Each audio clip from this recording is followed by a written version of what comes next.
my goodness, I almost forgot about Dunn-Edwards. This is a paint company I do not get to talk about very often, but by gosh darn it, I'm going to today. Because a few months ago, Dunn-Edwards Paints, which is a huge company based in the United States, released their Color of the Year for 2023. And I've been tracking Color of the Year for years at this point. I wanted to talk about this one in particular because I do think that it's interesting what they did, not necessarily because it was the most unique choice, but it's very telling as to where color is headed or where design is going. And what's also fun is they released 6 color palettes all based around this color, and a lot of them I don't actually like. So we'll talk about that later on. So in case you didn't know, I'm going to spoil it for you right now. The Dunn-Edwards Color of the Year for 2023 is called Terra Rosa. I guess that means red earth, which is kind of fitting because this color really is a terracotta at its core, but it's loaded with a deep rosy pink quality to it. And if you've been following my channel, if you've been following color in general, a lot of companies tend to be taking this direction with their colors of the year. If we look back at Benjamin Moore, we have Raspberry Blush, which is more of an intense coral combining kind of pink and orange. And then you have Pantone, which was like super vibrant and bright. One of the last colors of the year, if I'm not mistaken. And it was like this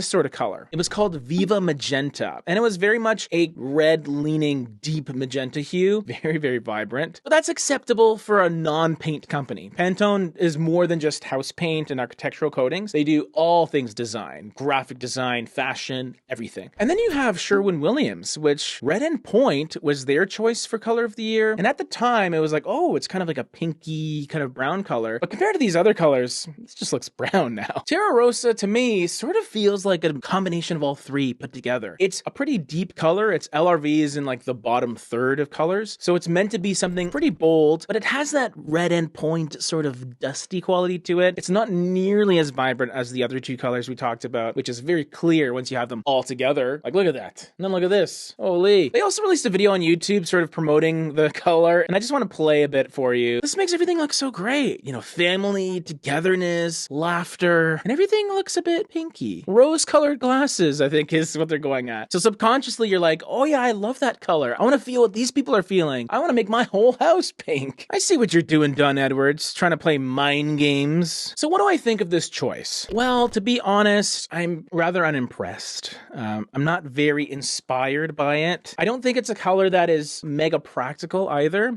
which isn't, you know, the end of the world. It's not the goal to be the most versatile paint color ever for color of the year, but it just feels like, yeah, it's another reddish color. And normally I see paint companies going for opposites or trying to compete with one another or try something different and new, but it just seems like there was like a unanimous decision across the board for most companies to go in this direction. I just think it's a bit too pinky for the most part. It's not quite as rosy as I would like. Let's get back to Raspberry Blush for a second by Benjamin Moore, because that one I enjoyed for that orange tinge. That's what made it unique and electric, not practical, not by any means, but different. It was a little something else, which is nice. And then Sherwin-Williams was on the opposite end of the spectrum. So red hue, red undertone, but very mellowed out, comparatively speaking. So maybe you'd be more likely to actually buy a can of it. This sort of fits in a kind of a weird no man's land for me. But the color is one thing. Let's talk about some of these color palettes. So I have them on the screen in front of me right here, and I'm just gonna rank these from 6th, which is